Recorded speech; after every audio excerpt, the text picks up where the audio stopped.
ভারত, পাকিস্তান ও Myanmar থেকে এক মাসে চাল আমদানি হয়েছে 1.5 লাখ টন।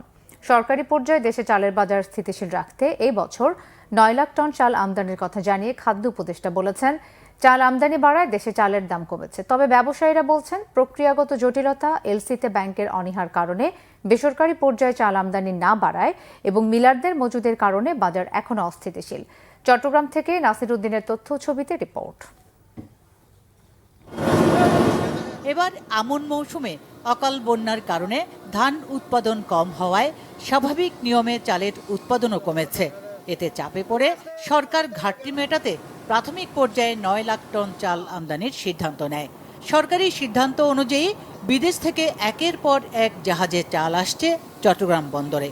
এরই মধ্যে চাল আমদানি হয়েছে 1.5 লাখ টন।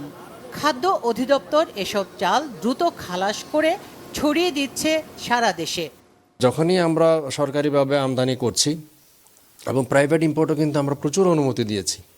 প্রাথমিক পর্যায়ে আমি যেটা জানতাম যে 10 লাখ টনের দেওয়া হয়েছিল, পরে আরও 3.5 লাখ টন, এবং এটা আনলিমিটেড দেয়া হবে যতক্ষণ না পর্যন্ত দামটা একটা অপটিমাম লেভেলে আছে।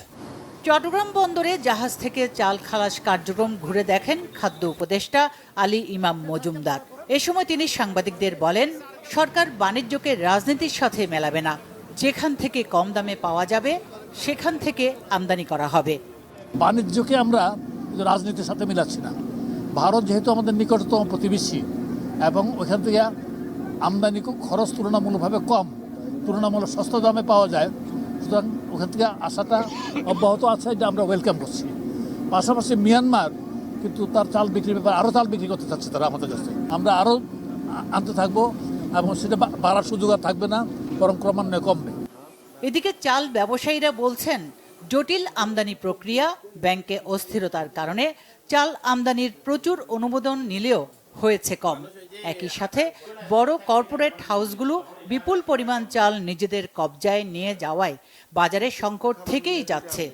আমদানি খাতে ইম্পোর্টটা যদি ইজি করে দেয়, এই যে আগে আমরা একজন এক্সপোর্টারের সাথে কথা বললাম, আজকে প্রাইস নেগোশিয়েশন করলাম, আমাকে পিএ পাঠিয়ে দিল, আমি এলসি করে দিলাম, আইপিটা নিলাম, ইম্পোর্ট করে দিলাম, আমার 1 সপ্তাহ 15 দিন 20 দিন 1 মাসের ভিতরে আমার মাল চলে আসতেছে। কিন্তু এই সুযোগটা এখন নেই। চাল আমদানির কিছুটা প্রভাব পড়েছে চট্টগ্রামের চাকতাই পাহাড়তলির পাইকারি বাজারে। মোটা চালের দাম কেজি প্রতি 2-1 টাকা কমেছে, আর চিকন চালের দামের ঊর্ধ্বগতি আপাতত থেমেছে। Bangla vision news desk.